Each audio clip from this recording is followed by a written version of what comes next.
Hello students, science परिवार क्लासेसच्या science परिवार कट्टा या यूट्यूब चॅनलमध्ये आपलं स्वागत आहे. आपण पार्ट फर्स्टमध्ये बघितलं होतं केमिकल थर्मोडायनॅमिक्स. या पार्ट फर्स्टमध्ये आपण फक्त कन्सेप्ट बघितलेले होते, नोट्स बघितलेल्या नव्हत्या.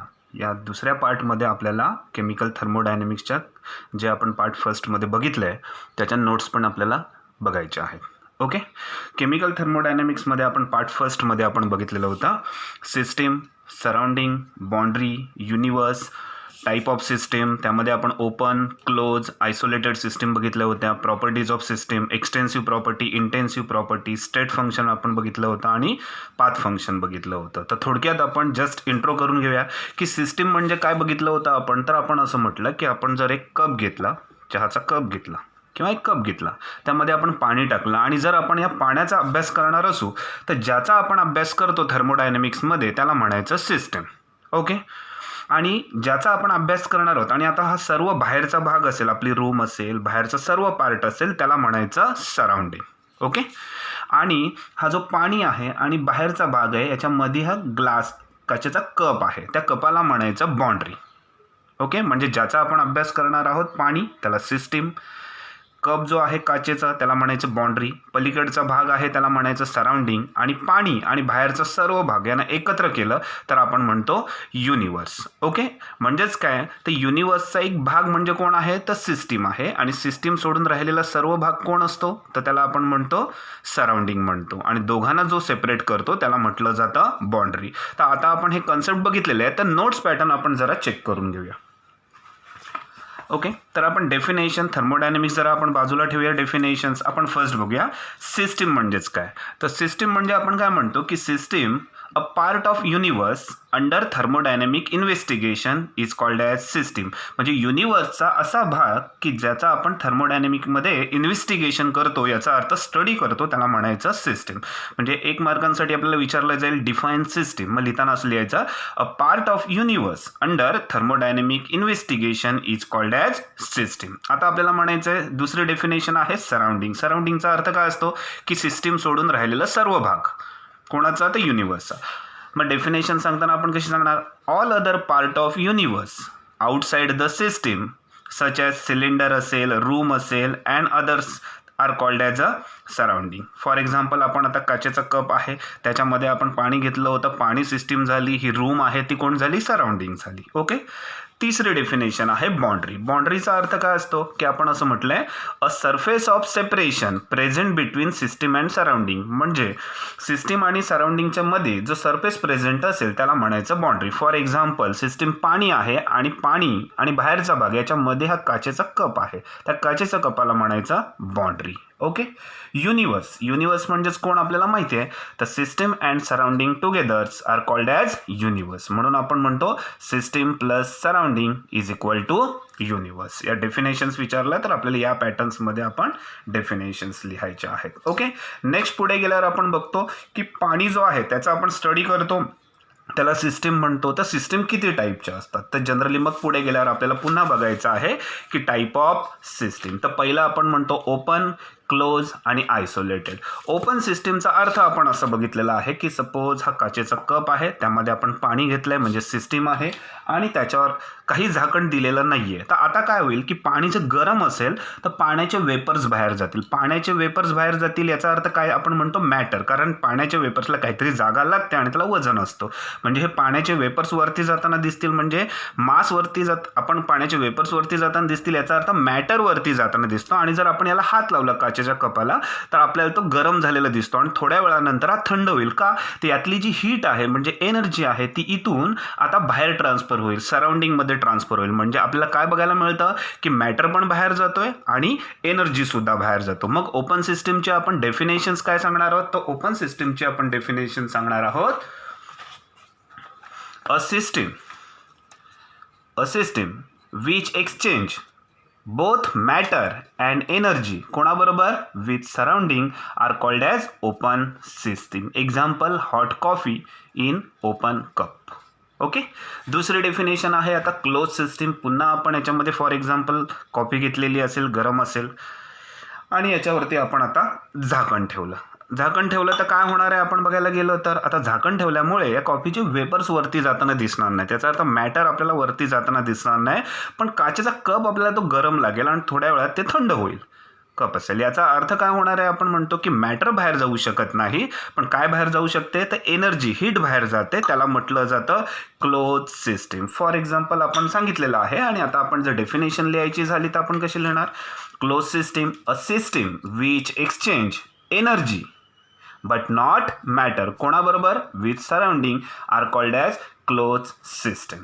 एक्झाम्पल आपण लिहायचं आहे, हॉट कॉफी कवर केलेला आहे आपण त्याला. ओके, तिसरं आपण म्हणूया आता की आयसोलेटेड सिस्टीम. आता सपोज आपण कॉफी घेतली आणि थर्मासमध्ये जर आपण ठेवली आणि थर्मासचं झाकण जर बंद केलं आपण, तर आपल्याला काय बघायला मिळेल, थर्मासचं झाकण जर बंद केलं तर की 5, 6, 7, 8 तास जरी झाले तरी आपण असं म्हणणार की कॉफी जी असेल ती गरमच राहील. याचा अर्थ हीट बाहेर गेली नाही, याचा अर्थ एनर्जी बाहेर गेली नाही, आणि त्याला झाकण लावलेलं आहे, याचा अर्थ कॉफीचे वेपरसुद्धा वरती गेले नाही, म्हणजे मॅटरसुद्धा वरती गेलेले नाहीत. याचा अर्थ अशी सिस्टीम की ज्यामधून काय बाहेर जात नाहीत, आपण असं म्हणतो ज्यामधून एनर्जी पण नाही बाहेर जाऊ शकत आणि मॅटरसुद्धा बाहेर जाऊ शकत नाही, त्याला आपण म्हणतो आयसोलेटेड सिस्टीम. फॉर एक्झाम्पल आपण डेफिनेशन लिहिताना अशी लिहितो, a system that does not allow exchange of either energy or matter with surrounding is called as isolated system. Example hot coffee in thermos flask. Okay, नंतर आपण पुढे असं बघितलेलं होतं की सिस्टीम ज्याचा आपण अभ्यास करतो, या सिस्टीम किती टाईपच्या असतात आपण असं म्हणतो, त्याच्या प्रॉपर्टीज किती असतात आपण असं म्हटलेलं होतं. तर प्रॉपर्टीज 2 टाईपच्या असतात, एकाला म्हटलं जातं एक्सटेन्सिव्ह आणि दुसऱ्याला म्हणायचं इंटेन्सिव्ह. आपण पार्ट 1 मध्ये हे डिटेल्समध्ये बघितलंय. इंटेन्सिव्ह प्रॉपर्टी याचा अर्थ असा असतो इंडिपेंडंट असलेल्या प्रॉपर्टी, म्हणजे डिपेंड नसलेल्या प्रॉपर्टी, आणि एक्सटेन्सिव्ह याचा अर्थ डिपेंड असलेल्या प्रॉपर्टी. याचा अर्थ आपण आता असं बघूया की फॉर एक्झाम्पल याच्यामध्ये आपण पाणी घेतलेलं आहे. फॉर एक्झाम्पल पाणी किती आहे, 100 ml पाणी आहे. फॉर एक्झाम्पल पाणी आहे 100 ml.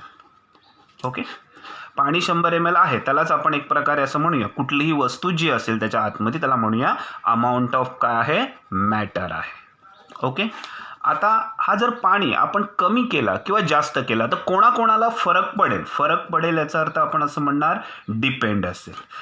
ज्याला फरक पडेल त्या कुठल्या प्रॉपर्टी आपण असं म्हणतो, एक्सटेन्सिव्ह प्रॉपर्टी आपण असं म्हणतो, आणि ज्याला फरक पडणार नाही, नॉट डिपेंड असेल, त्याला आपण म्हणतो इंटेन्सिव्ह प्रॉपर्टी म्हटलेलं आहे. पार्ट 1 तुम्ही बघून घ्या, तिथे डिटेल्स तुम्हाला सर्व समजेल. फॉर एक्झाम्पल हा पाण्याचं वजन आहे काहीतरी 100 ग्रॅम. आपण इमॅजिन करूया मास किती आहे, 100 आहे. आपण जर पाणी थोडंसं कमी केलं तर वजनाला फरक पडेल का, मासला फरक पडेल का, की मास तेवढंच राहील. तर आपण म्हणतो पाणी जर कमी केलं तर वजन कमी होईल, याचा अर्थ मासला फरक पडतो.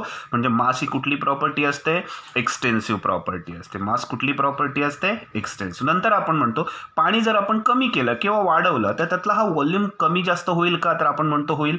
पाणी जर आपण कमी केलं तर हा व्हॉल्यूम कमी होईल, पाणी जर वाढवलं तर हा व्हॉल्यूम वाढेल. याचा अर्थ कोणाला फरक पडतो, आपण म्हणतो व्हॉल्यूमला फरक पडतो. ओके, तसंच आपण असं म्हणूया की हा पाण्याचं टेम्परेचर सपोज आपण असं म्हणूया की 25 डिग्री सेल्सिअस आहे. ओके, सध्या टेम्परेचर पाण्याचं किती आहे तर 25 डिग्री सेल्सिअस. यामध्ये आणखी जर थोडं पाणी ओतलं त्याच पॅटर्नचं तर त्या टेम्परेचरला काय फरक पडेल का, तर नाही, टेम्परेचरला काही फरक पडत नाही. जर पाणी जर सेमच असेल तर टेम्परेचरला फरक पडत नाही. तो 1 लिटर असेल किंवा 2 लिटर, म्हणजे टेम्परेचरला फरक पडत नाही, म्हणजे नॉट डिपेंड असतो. म्हणून ती कुठली प्रॉपर्टी असते, इंटेन्सिव्ह प्रॉपर्टी आपण म्हटलं होतं तिथे. ओके, प्रेशरला फरक पडतो का, नाही. जर प्रेशर जेवढा असेल, या पाण्याचं जेवढा असेल तेवढाच जास्त पाणी टाकल्यावर सुद्धा तेवढाच असेल प्रेशर, कारण सर्व मॉलिक्युल्सला सेम प्रेशर अप्लाय होतो. याचा अर्थ प्रेशरला फरक पडत नाही.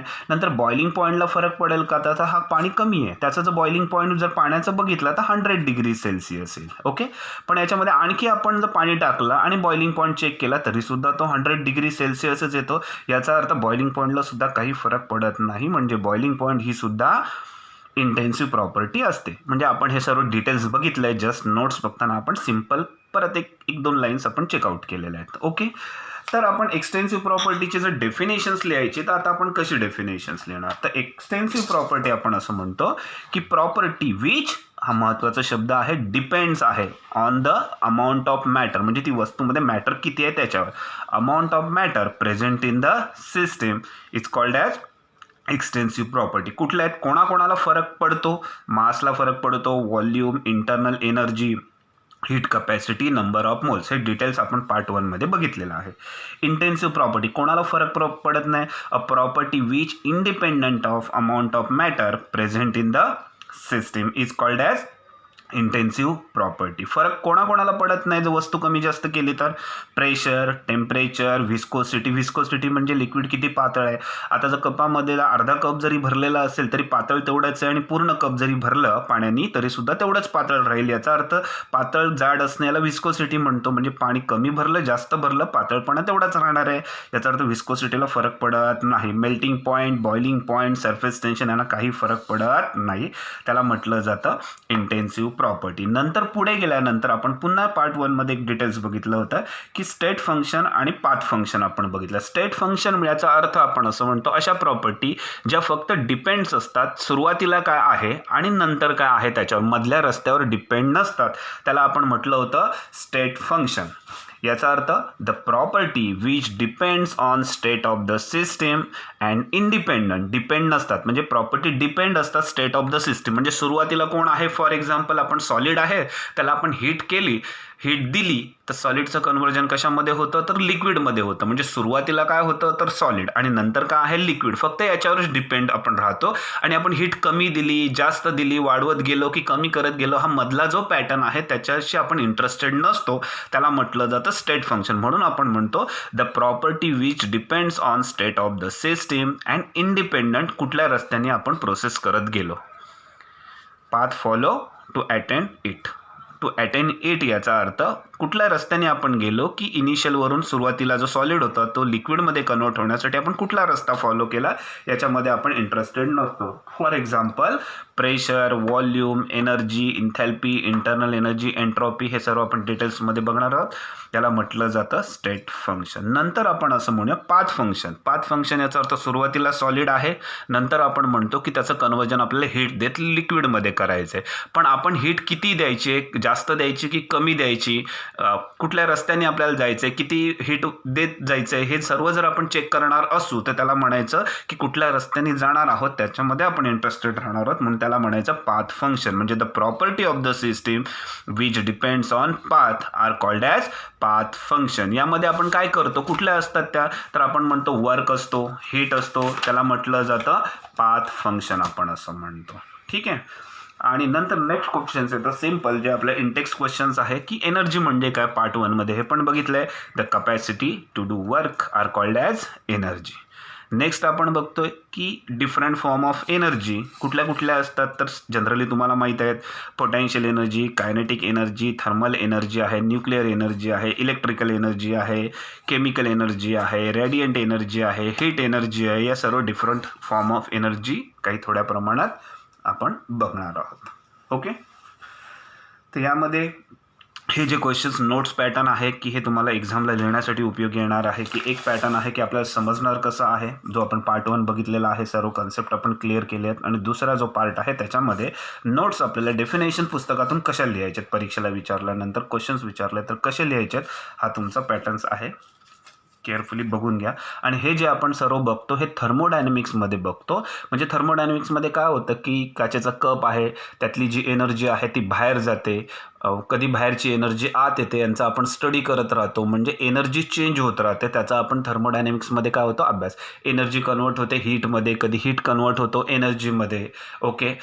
कधी सॉलिड असतो, एनर्जी चेंज झाल्यामुळे हीट दिल्यामुळे सॉलिडचं लिक्विडमध्ये चेंज होतो, म्हणून त्याला फिजिकल ट्रान्सफॉर्मेशन्स म्हटलं जातं. एनर्जी चेंज झाली पण फिजिकल प्रोसेसमध्ये झाली ट्रान्सफॉर्मेशन. फिजिकल ट्रान्सफॉर्मेशन याचा अर्थ स्टेट बदलली, सॉलिड टू लिक्विड किंवा लिक्विड टू गॅसमध्ये चेंज झालं. आणि केमिकल ट्रान्सफॉर्मेशन याचा अर्थ केमिकल रिॲक्शन झालं, सॉलिडचं लिक्विडमध्ये कन्वर्ट झालं म्हणजे स्टेट चेंज झाली. कधी कधी काय होतं, हायड्रोजन आहे त्याची रिॲक्शन ऑक्सिजन बरोबर केली, H2 आणि O ची रिॲक्शन झाली की आपण म्हणतो H2O तयार झालो. इथे काहीतरी एनर्जी चेंज होते, हीट चेंज होते, म्हणजेच काय झालं, इथे केमिकल प्रोसेस झाली, इथे केमिकल रिॲक्शन झाली, म्हणून इथे म्हटलं जातं केमिकल ट्रान्सफॉर्मेशन. म्हणजे थर्मोडायनॅमिक्समध्ये काय बघतो आपण, तर थर्मोडायनॅमिक्समध्ये आपण अशा गोष्टींचा स्टडी करतो की एनर्जी चेंज होते. कधी चेंज होते तर स्टेट, फिजिकल स्टेट चेंज होताना, सॉलिडपासून लिक्विड, लिक्विडपासून गॅस चेंज होताना म्हणजे फिजिकल ट्रान्सफॉर्मेशन आणि केमिकल रिॲक्शन होत असताना सुद्धा एनर्जी चेंज होत असतात, त्याला म्हटलं जातं केमिकल ट्रान्सफॉर्मेशन. या दोन गोष्टींचा स्टडी आपण थर्मोडायनॅमिक्स करतो. पुन्हा